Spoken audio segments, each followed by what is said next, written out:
Greetings, friends. Today we will discuss the situation in Ukraine as of February 20th, 2025.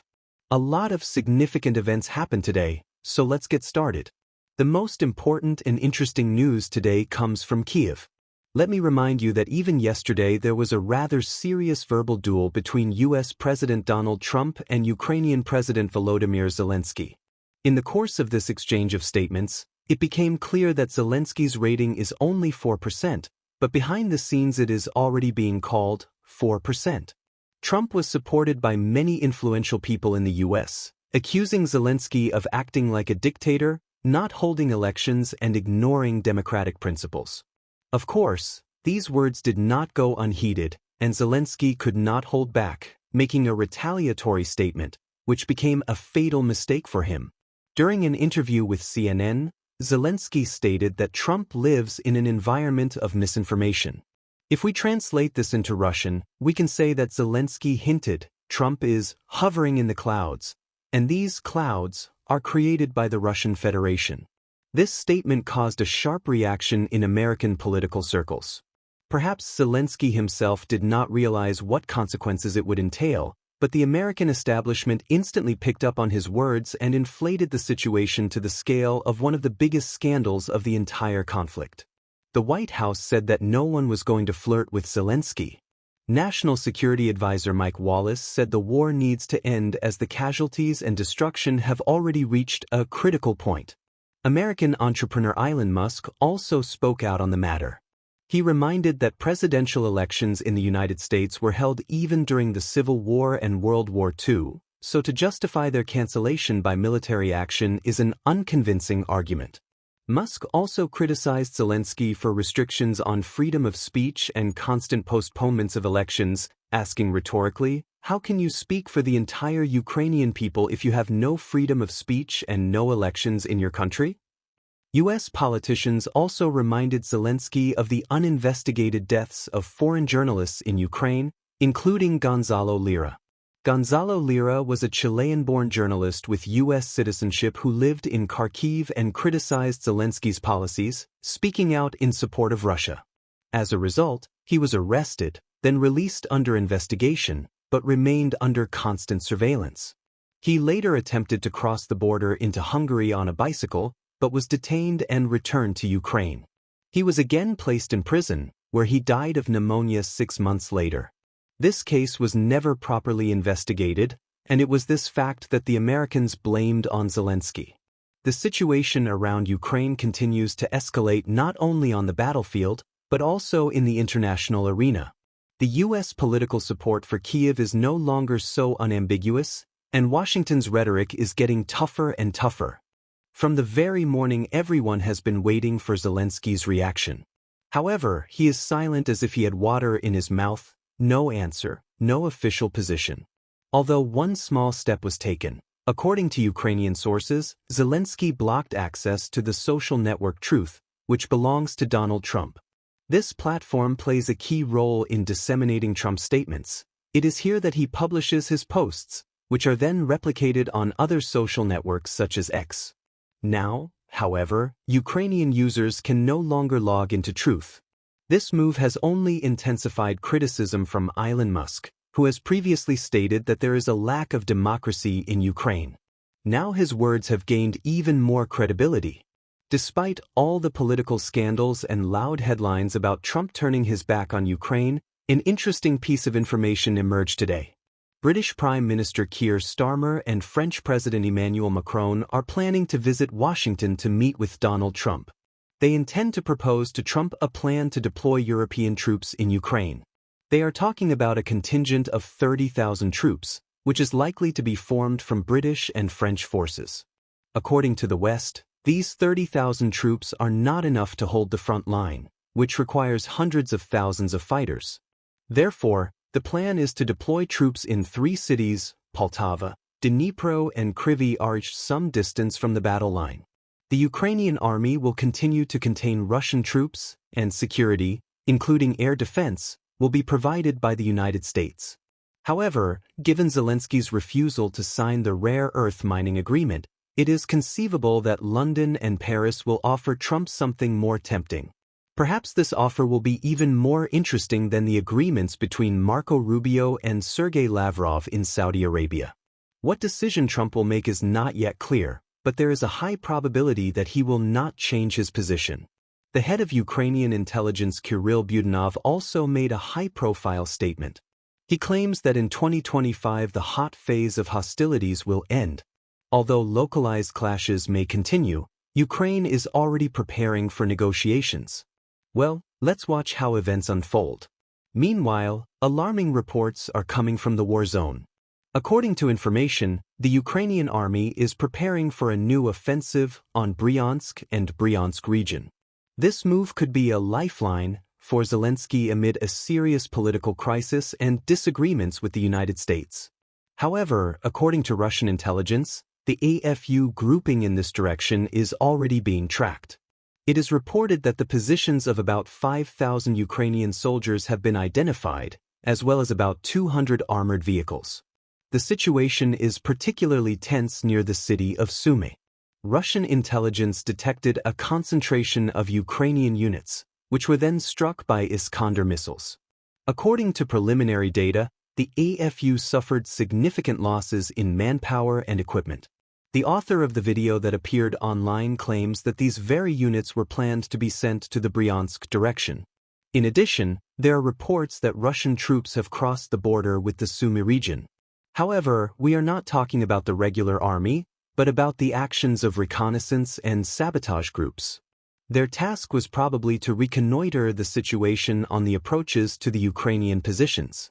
It has also been reported that several forest belts to the east of Sverdlikov have come under the control of Russian troops. Pro-Russian experts claim that Russian units were able to enter the territory of the Leonidovka settlement. Not only cartographers confirmed this information.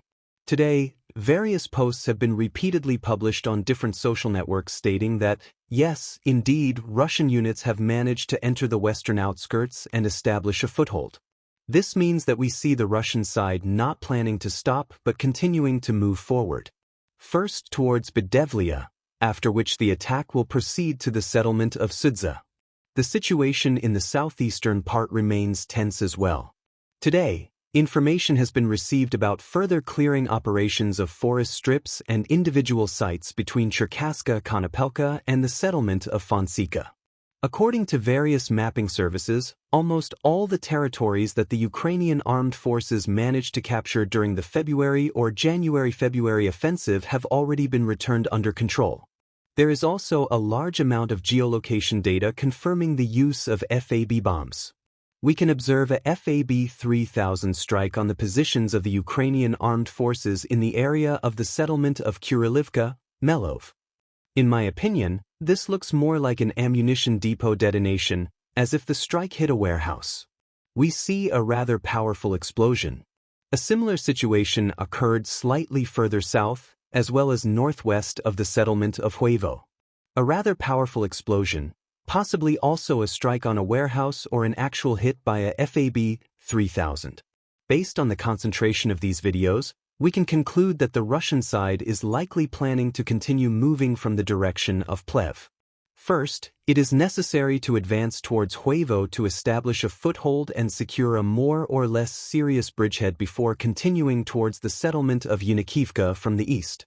Overall, if we look at the distances, the distance from the settlement of Sverdlivka to Yunikivka is 13 kilometers in a straight line along the Lochnia River. If we consider the shortest distance from the same point towards the N07 highway, it is 6 kilometers. Similarly, if we measure the distance from Plev, say from the Syal River towards Yunikivka, the distance is 16 kilometers. If moving by road through the settlement of Alioshino and further towards the same N07 highway, the distance is 14 kilometers. This means everything is very close here, but this area has a high concentration of Ukrainian armed forces units, making further advances difficult.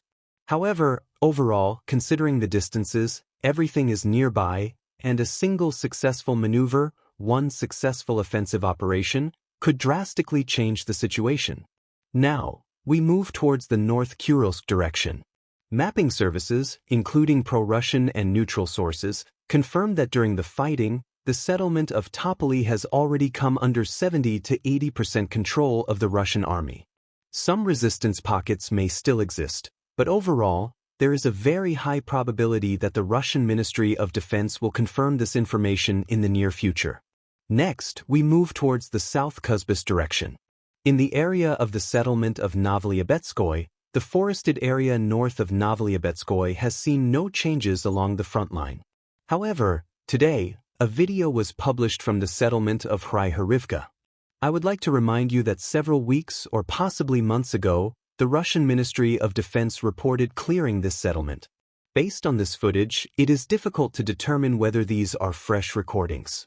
They might be archival as there is likely no snow, meaning they were filmed in November or even October. However, since these frames were published today, there is a chance that Ukrainian forces managed to counterattack, partially pushing back Russian formations.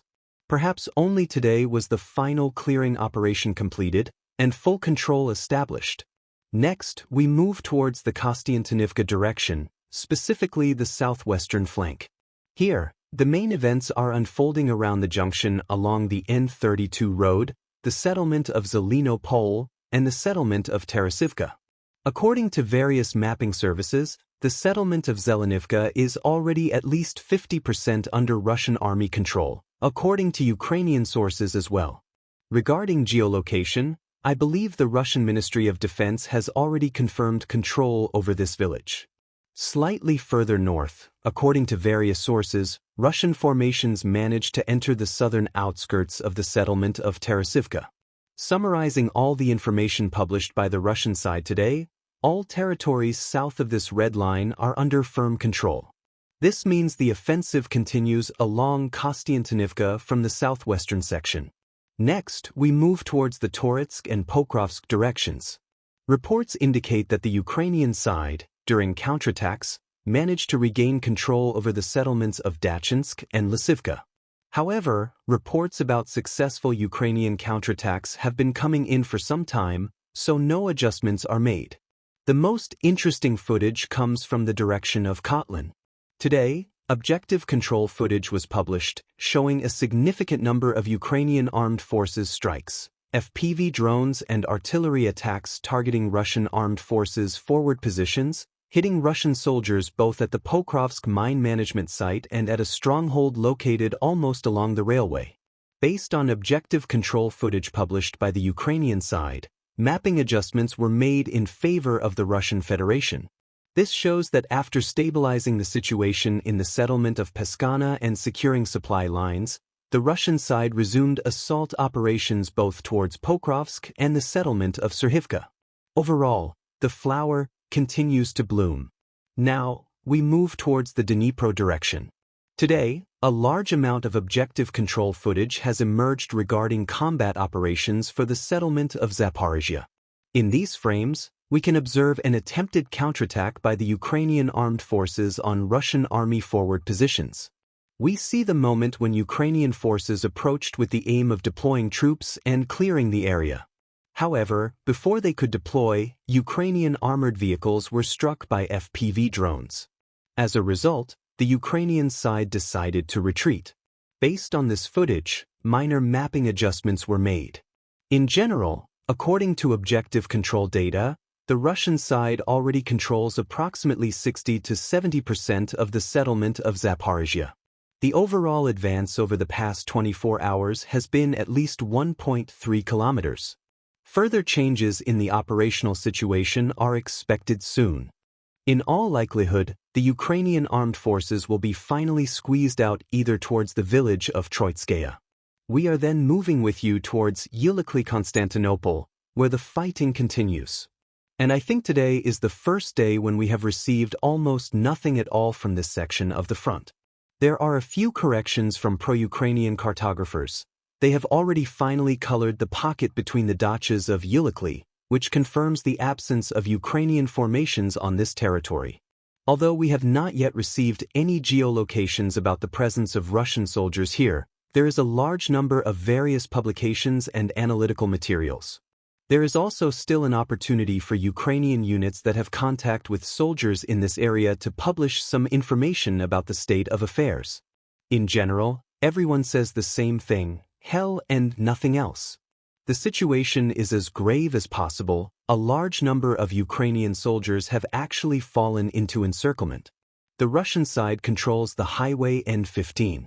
There is no possibility to get out of Constantinople. There is a gradual mopping up. The Russian army is gradually advancing. Further, we are moving with you towards Velika Novosayolka, where over the past 24 hours there has also been a slight advance along the entire front line.